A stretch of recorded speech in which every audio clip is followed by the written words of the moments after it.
ხადია რომ დღესაც გადაიკეტა რუსთაველი, შეკრებილია საზოგადოება, პროტესტი გრძელდება და ამ პროტესტის ერთ-ერთი მონაწილე ქართული ოცნების ყოფილი მაღალჩინოსანი, რომელიც ახლა ჯეოკეისის მრჩეველია, ნიკა ალავიძია, ჩვენი სტუდიის სტუმარი. მოგესალმებით.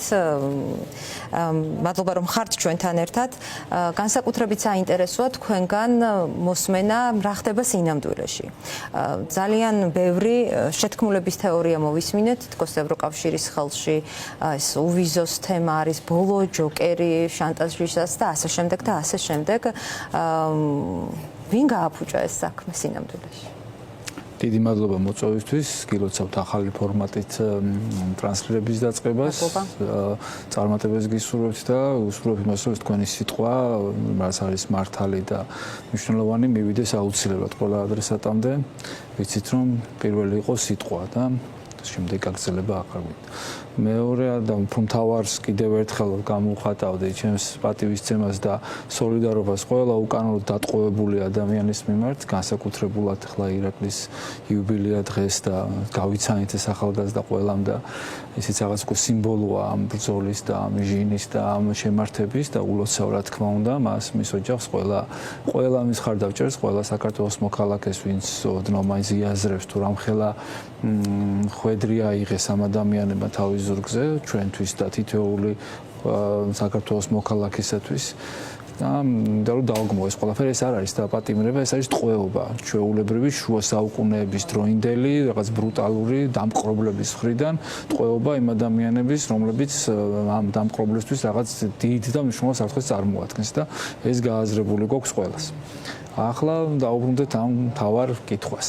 მეუქში კიდევ ერთხელ ხაზგასმით მინდა, კი მე ვიკავებდი მაღალ თანამდებობას, რა თქმა უნდა წამოვედი, მაგრამ არც მაშინ, არც მერე, არც მანამდე არ ყოფილა ამ გაუგებარი ორგანიზაცია თუ რაღაც პარტია თუ რაღაც ქართული ოცნების წევრი, არც ვიყავი, არც ვაპირებდი და არც მე ვიყავ ასე ვთქვათ ტექნოკრატიული გუნდის წარმომადგენელი, მცდელობა იყო ყოველ შემთხვევაში ჩემი იქ მისვლა, რაღაცის შეცვლის, გაკეთების და გარემო როცა მხოლოდ ყველას წინააღმდეგ გიწევს ყოფნა, ან ჩაკნორისი უნდა იყო, ან უნდა რაღაც აღიარო, რომ რაღაც არასწორ ადგილას ხარ და მალევე დაინახეთ, ხო ეს? კი, მალევე დავინახე რა, გარემოებებმა საჯარო მოხელეს ქვეყნის დასავლური ინტერესები. ხაროთ არა, ეს ხო და სადაც არაჯობს, კაცლას ჯობს ამბავია, რა თქმა უნდა, დიდი ზარალი და ასე შემდეგ გაგრძელებაც და შემდეგ ნუ დაახლოებით იცით როგორც გაგრძელდა ეს ყველაფერი, ამას დიდი მნიშვნელობა არ აქვს.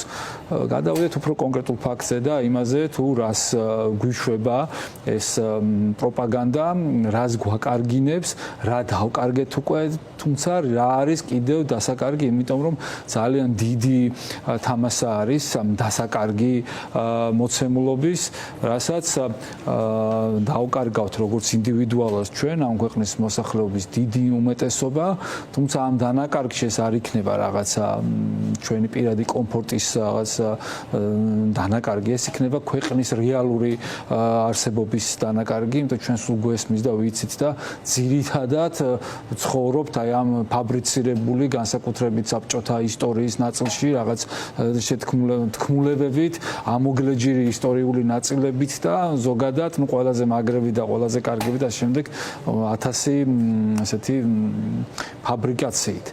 თუმცა რეალურად ჩვენი ქვეყანა რო დღემდე მოვედით და ვართ და გრძელდებით და ძირითადად სულ ასეთი უმცირესობის, აი როგორც ამ წუთში ვახსენეთ ჩვენი უკანონოდ დატყვევებული ადამიანები, ასეთი მებრძოლი, თავდადებული, გააზრებული, გონიერი, განათლებული ადამიანების უმცირესობიც ხდებოდა, რომ რაღაცა მარათონს შემდგომ თაობებს გადასცემდა. მაგრამ ზიანს ვერ აირიდებს ვერავინ. თუმცა სამწუხაროდ ეს ყველაფერი რა თქმა უნდა თუნდაც ქართული ოცნების ხარდამჭერები თუ ასეთები დარჩა. ქართული ოცნების ხარდამჭერები სამწუხაროდ ზოგი შეგნებულად, ზოგი უბრალოდ იმ გადაწყვეტით რომ არა, უნდათ რომ ეს სათვალე არ მოიხსნან და მართლა კაცები არ გათხოვდნენ, მაგის შიშით არიან, თუმცა ეს კაცები არიან, ვინც ყოველ ან თვეში რამდენჯერმე მიდიან და ელოდებიან თანხის ჩარიცხვას, ხო, ან Western Union-ით, ან საიდანაც საბანკო დაწესებულებებიდან, ან ხვდებიან ავტობუსს, რომ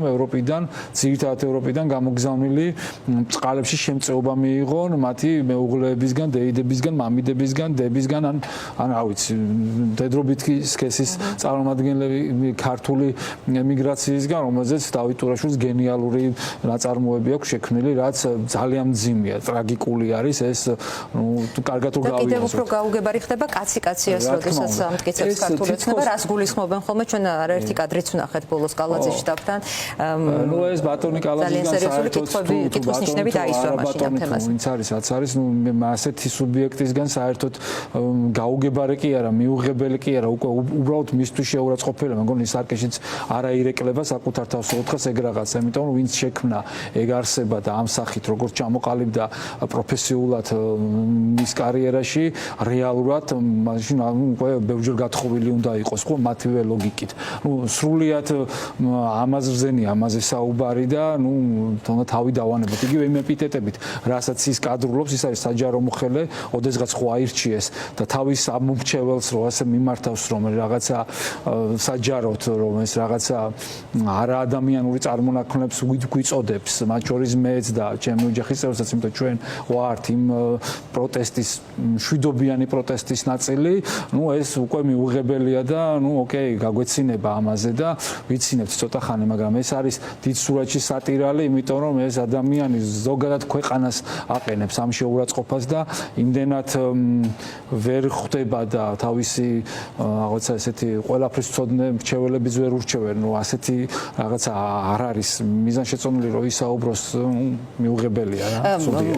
მოდით იცით რა, მაინც დღეს რაც მოხდა დღის ბოლოს ალბათ გეცოდინებათ, იმასე ვიმსჯელოთ, ანუ ევროკავშირი ხომ მხოლოდ თავისუფალი გადაადგილება არ არის ვიზა ლიბერალიზაციასთან დაკავშირებული, ევროკავშირი გვინდა ვიზა ლიბერალიზაციისთვისაც და იმ გამჭვირვალე დემოკრატიული პოლიტიკისთვის, რომელიც არსებობს. აი დღეს რა გამოვიდა, რომ ქვეყანაში ვიღაცამ 2 მილიარდი ლარი უკანონო გზით იშოვა და ამ დროს რას აკეთებდა ხელისუფლების სხვადასხვა შტო, რას აკეთებდა ეროვნული ბანკი, რომელიც მაკონტროლებელი იყო. აი რა შეიძლება ვივარაუდოთ, რა სახის დანაშაულთან გვაქვს საქმე? ნუ საკმაოდ ეს კიდევ და კიდევ რა, ეს არის აისბერგის ცნობილი გამოთქმა, ხო, აისბერგის წვერი, იმიტომ რომ ჩვენ ვიცით რომ ზღვის მაღლა, ან ოკეანის მაღლა აისბერგი ყინული არის, მისი დაახლოებით 10%-ია და დანარჩენი ზღვის და წყლის დაბლა არის და ასე შემდეგ.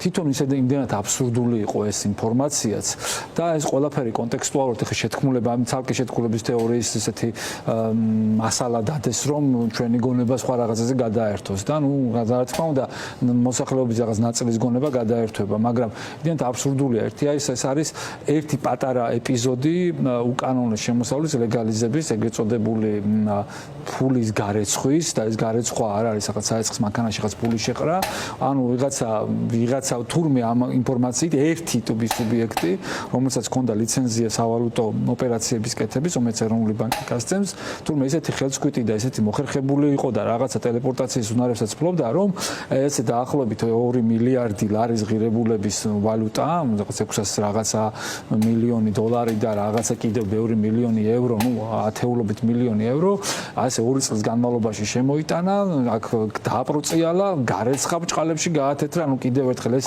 საეცხის მანქანაში გარეშე მოხდებოდა ხელისუფლების მაღალი თანამდებობის პირების ფარველობის გარეშე. კი ბატონო, ახლა მე თავისუფალი ადამიანი ვარ, ჩემი განსაკუთრებული კი არა, განსხვავებული აზრი მაქვს, რომელიც კოცეცისთვის მიუღებელია და ვისაც მათთვის მიუღებელი ვარ და I am happy, ანუ ძალიან ბედნიერი ვარ ამითი, იმიტომ რომ აქეთ არა ვარ, მაგრამ მოდით ესე ვთქვათ, რომ თვითონ აი ეს მოცულობა თანხის, ნუ 1 მილიონი დოლარი მარტივად აი რაღაც ფიზიკურ მოცემულობაში გადავიტანოთ.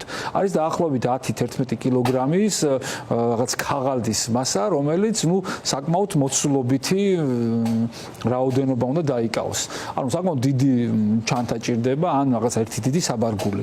ანუ ჩვეულებრივი მანქანის სამოქალაქო, ანუ სამგზავრო მანქანის საბარგულის მინიმუმ 70%-მა დაიკავს, ხო? ნუ თუ სატვირთო ავტომობილი შემოხდა შეტანილი ხო შემოტანილი, მაგრამ ეს ისე დაგვანახა ამ უდიდესმა რაღაც საგამოძიებო სამსახურმა, რომელმაც რომ ვიღაცა ერთი ტიპი იყო და ამ ყველაფერს აკეთებდა და შემოქონდა და ძალიან მაგრები არიან და ხა აღმოაჩინეს, დაიჭირეს და ახლა დაჭიპავენ და ოღონდ არც ინიციალები, არც არაფერი და ერთი ტიპია. ოღონდ ეს ყველაფერი არის ჯგუფური დანაშაული სუპარამპები. ძალიან ბევრი ჯერ ითქვა დღის განმავლობაში რამდენიმე ყოფილი მაღალჩინოსნის გვარი დასახელდა ღარიბაშვილსაც ჩდება კითხვები, იმიტომ რომ ნახეთ რომ ყოფილი მინისტრები დააკავეს და აქ მინდა ერთი საინტერესო საკითხი შემოვიტანო. ორი ყოფილი მაღალჩინოსანია დაკავებული, ჯუანშერ პურჭულაძე და რომეო მიქაუტაძე. ორივე შემთხვევაში მათ ვილები პროკურატურისვე ინფორმაციით უკანონოდ მოპოვებული ბიუჯეტიდან წაღებული ფულით აქვს შეძენილი ესპანეთში. ეს ის ქვეყანაა, რომელიც ქონების ინვესტირების შემთხვევაში იძლევა ბინადრობის უფლებას. ანუ იძლეოდა 1 აპრილამდე, როცა ჩვენ დაგვიდასტურეს და შესახებ მაყურებელსაც მინდა ვუთხრა, ჩვენ დაგვიდასტურეს, რომ ჯუანშერ პურჭულაძის შემთხვევაში გამოძიება ნამდვილად იკვლევს, იყო თუ არა მისი ინტერესი ესპანეთში ვილის შეძენით, პლუს მიიღო ბინადრობის უფლება, რასაც კანონმდებლობა იმხანად იძლეოდა ესპანეთში. როგორც წესი, ეს იყო აპრობირებული სქემა. აი აქ რა ფარისევლობა იკვეთება? ანუ ადამიანებს, ვინც ჩვენ სიუჟეტში ვნახეთ, ვისაც ჯანმრთელობის და სიცოცხლის გადარჩენის ბოლო იმედი ეგულება ევროპაში, იმათ ეუბნებიან, რომ ეს არ არის ეგზისტენციალური საკითხი და იმავე ოცნების წარმომადგენლებს პროკურატურის ინფორმაციით ჩვენგან მოპარული ფულით ევროპაში უნდათ ვილები და ბინადრობა? როგორ მუშაობს ეს სქემა? ეს ძალიან მარტივია, ეს არის, აი როგორ ვთქვა, საშუალოზე დაბალი, არავის შევარწყობას არ ვაყენებ, მაგრამ საშუალოზე დაბალი ინტელექტუალური განვითარების, ბოროტმოქმედის, აზროვნების პატერნი ბოდიშთან ბარბარიზმისთვის. ანუ ეს არის მიღებული სქემა, ესეთი რაღაცა იყო ძალიან გავრცელებული ლათინური ამერიკის ქვეყნებში, აფრიკული ქვეყნებში, აღმოსავლეთ ევროპის იმ ქვეყნებში, რომლებიც ღრმად იყვნენ ჩაფლული 20-30 წლის წინ ამ კორუფციაში და ზუსტად ახალი სამწუხაროდ ეს ხალხი ვერაფერს ვერ იგონებს, მათი გონება ვერ მიდის, გარდა იმისა, რომ რაღაცა თვითმფრინავით, რაღაცა ათეულობით ათასი ლარის ღირებულების ტორტებით, რაღაცა იზეიმონ და თავისი უპირატესობა სხვებს დაუმტკიცონ და ერთი წრეა, ხო, ეს ერთი წრე იყო რეალურად, ჩვენ ნახეთ ეს ჟურნალისტური გამოძიებებით იქამდე ვიდრე პროკურატურა ამას იტყოდა და ჩვენ ეს მარტო კი არ მოვისმეთ, ეს ვიდეო კადრებით ნახეთ, რაც გვაჩვენეს და ნუ ტაში დაუკარით რა მანგარია, რა კარგია. ეს ანუ ესპანეთში ეს 500.000 евро იყო ეს მინიმალური ზღვარი, რომელსაც უძრავ ქონებაში ინვესტირებით თქვენ შეგიძლიათ უკვე მიიღოთ ბინადრობის შესაძლებლობა და შემდეგ რაღაც მოქალაქეობაზე. თუმცა იქ არის, კი, რა თქმა უნდა, თუმცა იქ არის ბევრი მოთხოვნა, რომ ეს ფული უნდა იყოს კანონიერად, ბლა ბლა ბლა ბევრი რაღაცა. როგორც ჩანს, ეს თემა გადაწყვიტეს იქ, იმიტომ იქაც არიან ამ ხელსქვიტი იურისტები, ადვოკატები, კომპანიები, ვინც ამაზე მუშაობენ.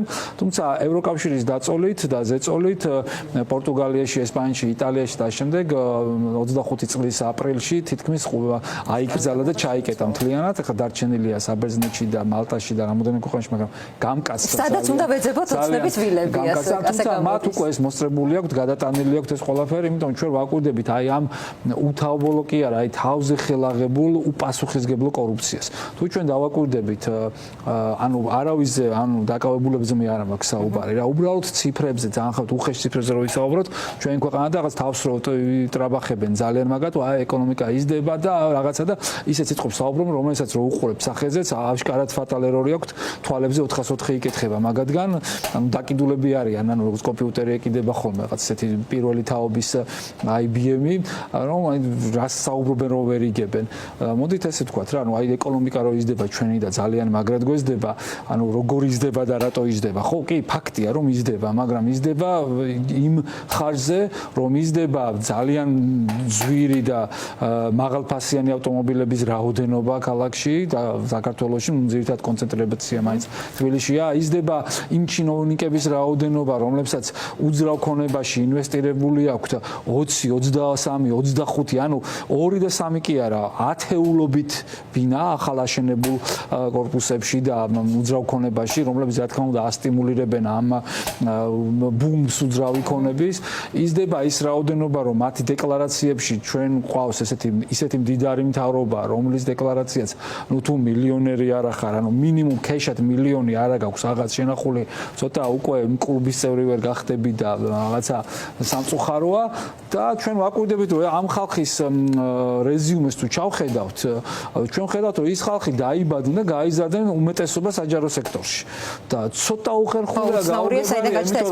ბოლო აი 2005 წლის შემდეგ საჯარო სექტორში რაღაცა 20 ლარიანი ხელფასები ჰქონდათ, მე იმ რეფორმების ხარჯზე რაღაცა ცოტა გაიზარდა, მაგრამ ლოგიკურად ეს 20 წელი რომ თავდაკრულებს ემუშავათ, ანუ სისხლიანი 9 წლის პერიოდში და შემდეგ ბედნიერი, კოცებისთვის ბედნიერი, ზოგიერთი კოცისთვის ყოველთვის ბედნიერი აღმოჩნდა იმ 14 წლის განმავლობაში, თეორიულად აი ვერ დააგროვებენ. აი ვილაპარაკეთ ქართულ ოცნებაზე, რომელიც ართმევს რიგით მოქალაქეებს ვიზა ლიბერალიზაციის სიკეთებს, მოდით აი მოკლედ და რიცხვებით ვთქვათ, რას კარგავს ქვეყანა. ძალიან მარტივად და ვთქვათ ის, რომ მოდით დავიწყოთ იმით, რომ ჩვენი ეკონომიკა რაზეა დაფუძნებული, ხო? ჩვენ ვიცით, რომ ჩვენი ბიუჯეტი იზრდება, ეკონომიკური დაგვაქვს ორნიშნა, ცუნპარამპა და ვარ ძალიან მაგრები რა, ევროპაში ესე ვერ იზრდებიან. თუმცა აბსოლუტურ ციფრებში ჩვენ ვერ ვიზრდებით რეალურად, ან იზრდება მხოლოდ ერთეულების ხარჯზე, რომლებიც ისედაც კითხვის ნიშანი უფრო მეტია მათ ზრდასთან, ვიდრე რეალურად ეს ინკლუზიური ნაწილი ზრდის. ანუ რაც რომ ეკონომიკის და რაღაცა მეტნაკლებად ამ ქვეყანის მოქალაქეებზე გადააწეს ეს დოლარი ხელშესახები იყოს. იყოს უკეთესი ინფრასტრუქტურა, გზები, სკოლები და ასე შემდეგ, ხო? გუშინ სასწავლო წელი დაიწყო ძირითადად თელ ქვეყანაში და აღმოჩნდა ის, რომ თბილისის ერთ-ერთი სკოლა საერთოდ ვერ იწყება, იმიტომ რომ რაღაცა რემონტი კიდევ ვერ დამთავრდა წლების მანძილზე. თითქოს პატარა ბანალური მაგალითია და რაღაც ისეთია, მე რა ერთი რა მოხდა, მაგრამ რომ შევხედოთ სურათს და დავზუმოთ და უკან გავიდეთ, ხედავთ რომ რამდენად სიმპტომატური პრობლემაა. 2017 წლიდან როცა ჩვენ მივიღეთ უკვე ეს ვიზა ლიბერალიზაცია, რომელიც 2010 წელს დაიწყო ეს პროცესი და 7 წელი დაგვჭირდა, იყო ძალიან ბევრი საშინაო დავალება და ასე შემდეგ და ნელ-ნელა კეთდებოდა და შემდეგ რაღაც მარათონი მიიღო ამ ახალმა ხელისუფლებამ და გააგრძელა და ეს ძალიან ესეთი სკრუპულოზური და სამუშაო პროცესია და მათ შორის ძალიან ესეთი ინტელექტუალური პროცესიც არის სამუშაოდ. ჩვენ რომ მივიღეთ 2018 წლამდე ჩვენი რემიტენსები, ანუ უცხოეთიდან შემოსული თანხები, რომელიც ჩვენი ბიუჯეტის მაშინ 6%-ზე მეც არ შეადგენდა, იყო 440-450 მილიონი დოლარის ფარგლებში, ეკვივალენტი ლარში. მაშინდელი კურსით უკვე კურსი უკვე 2017 წელს გაფრინდა და გადაერია და გამოზვა. 2017 წლიდან ჩვენ ვაკვირდებით, ნებისმიერ შეუძლია კოცეთის პროპაგანდისტებს შეამოწმონ ოფიციალური სტატისტიკა არის ეს. მე არაფერს არ ვიგონებ ამ შემთხვევაში, ეს არის ოფიციალური სტატისტიკა, რომელსაც არ ვენდობი, იმიტომ რომ манипулირებული. მაგრამ ამითაც კი 2024 წლის ჩათვლით ეს ციფრი გავიდა, ანუ გუშინ გამოაცხადეს, მე მგონი 2 მილიარდ 400 თუ რაღაცა 2 მილიარდ 100 დოლარის ეკვივალენტზე ამ არასრულ წელიწადში 8 თვეში. 2024 წელს ეს იყო, ვთქვი 2 მილიარდ 400 თუ რაღაცა. ანუ 400-დან კი და ევროკავშირზე მოდის დაახლოებით 45-50%. და აქ შიგნით კიდე რო ჩავშალოთ ეს ციფრები. ამ პერიოდიდან 2017 წლიდან 24 წლის ჩათვლით რუსეთიდან, აი რომელიცაც მისტირის ეს გაუგებარი ჯგუფი ადამიანების ძალმომრეობით, რომელიც იკავებს ახლა ხელისუფლებას, მისტირიან იქიდან რუსეთიდან 400-450 დოლარზე მეტი არასოდეს არ ყოფილა ჩარიცხვა მობილიზება ამ ტანკების, რომელიც შემცირდა რაღაც 300 მილიონს ჩამოსცილდა. რატომ? ხო, იმიტომ რომ თან ესეთი სხვა ქვეყნებიდან, იმიტომ რომ ადამიანს მიეცათ საშუალება რომ ცოტა უფრო უკეთეს და ცივილურ გარემოში გადასულიყო, სადაც მათი სამუშაო უფრო ღირსეულია და ღირსეულად არიან, უფრო მეტი შემოსავალი მიეღოთ და უფრო მეტად მოეხმარებათ თავის ქვეყნისთვის. აქ მნიშვნელოვანი კიდევ ერთი ძალიან დიდი მნიშვნელოვანი ფაქტორი ამ ციფრებში. ეს არის პირდაპირ რასაც რისხავენ და რაც აღირიცხება, იმიტომ რომ ეს თანხა მოდის ჩარიცხოთ. დანაკარგი იქნება, მოდით მარტივად ვთქვათ, ამას თავი დავანებოთ, ეს ადამიანები თავის ოჯახის წევრებს მოკლე ვადაში ეს დანაკარგი ძალიან მყისიერად შესამჩნევი ამ ნაწილში არ იქნება, იმიტომ აქამდე ვინც ურიცხავს, სანამ თავის ოჯახის წევრებს წაიყვანენ, ან რაღაცა სხვა სტრუქტურას გადააკეთებენ, იმიტომ რომ ისინი რატო გააგრძელებენ აქ, ხო, ან უძრავი ქონების შეძენას რატო გააგრძელებენ, იმიტომ რომ ეს გარემო ძალიან მოწყვლადი ხდება და ვიკეტებით ჩვენ რეალურად დანარჩენი სამყაროსთვის, ხო, ამას პოლიტიკური ფასია გადასახადები. გრძელვადიანი ეფექტი იქნება. საშუალო და გრძელვადაში და მოკლევადაში იქნება ეფექტი რის. აი მოდი ისე ლოგიკურად გავყვეთ. ჩვენ ვიცით რომ ოფიციალური სტატისტიკით ისე 2024 წელს დაახლოებით დაახლოებით 2.2 მილიონი ადამიანი გავიდა ქვეყნიდან. აქედან წამოვიდა ევროკავშირში, გავიდა დაახლოებით 20%-ის რაღაც 400,000 ადამიანამდე. დაშვება რომ გავაკეთოთ დაახლოებით 40-50,000 ადამიანი მაინც რომ მიდის ევროკავშირში სამუშაოდ 180 დღიან ან 90 დღიან გეპს რომ იყენებენ ამ ნაწილში. ყველაზე და მინიმალური ხელფასი ევროკავშირში არაკვალიფიციური არის და საათში დაახლოებით 10 евро. სამუშაო დღე არის 5 ან 6 საათი. 5 საათზე რო დავთქვათ და აქედან ეს დაახლოებით 50,000 ადამიანი მინიმუმ 80 დღეში თეორიულად ახერხებს იმას რომ დაახლოებით 500 მილიონ ევრომდე გამოიმუშაოს ჯამში. აქედან რაღაც თანხას იქვე ხარჯავს, რაღაც თანხას რიცხავს, რაღაც თანხა მოაქვს. ეს ამ სტატისტიკაში არის. ეს არის დაუყოვნე მყისიერი ეფექტი, იმიტომ ეს ადამიანები ვიზას ვერ აიღებენ. ანუ ვიზის აღებას იცით რომ რო დასჭირდება. ვიზის აღების თემა, ვისაც მოუნდება მცირე ბიზნესთან, საშუალო ბიზნეს თავის საქმიანი ურთიერთობისთვის იქ წასვლა, ისიც რო თქვა, ხო, მინიმუმ ეხა ან თუ ვიტყვით რომ წელიწადში 400,000 ადამიანი მიდის ევროკავშირში, 400-დან კარგი 100 დარჩეს სამსვლელი და აუცილებლობა, 100,000 მოუწევს დაახლოებით 100 ევროს გადახდა ვიზის მოსაკრებელში, რაც დანაკარგია ამ ქვეყნის ეკონომიკისთვის, იმიტომ ის ფული ორთქლდება და მიდის. და აუცილებლად სხვა დროს ვისაუბროთ იმაზე, ქვეყნის რეპუტაციაზე ეს როგორ აისახება, პირდაპირ უცხოურ ინვესტიციებზე რა გავლენას მოახდენს და რამდენი წლით ვიხევთ უკან. დიდი მადლობა უნდა გითხრათ და მაყურებელს უნდა შევახსენოთ, რომ ნიკა ალავიძე არის ადამიანი, რომელიც დგას საპროტესტო აქციებზე, ის დააკავეს შულთან ერთადაც და ერთ-ერთი ყველაზე დასამახსოვრებელი კადრები აქციების იყო ნამდვილად ის თქვენ და თქვენი შვილი როგორ დაგაკავეს და თქვენი მეუღლის კადრები, მოკლედ მადლობას გიხდით, ხნეობას გისურვებთ და კვლავ ძალიან საინტერესო ანალიზით მოგიწევთ ხოლმე.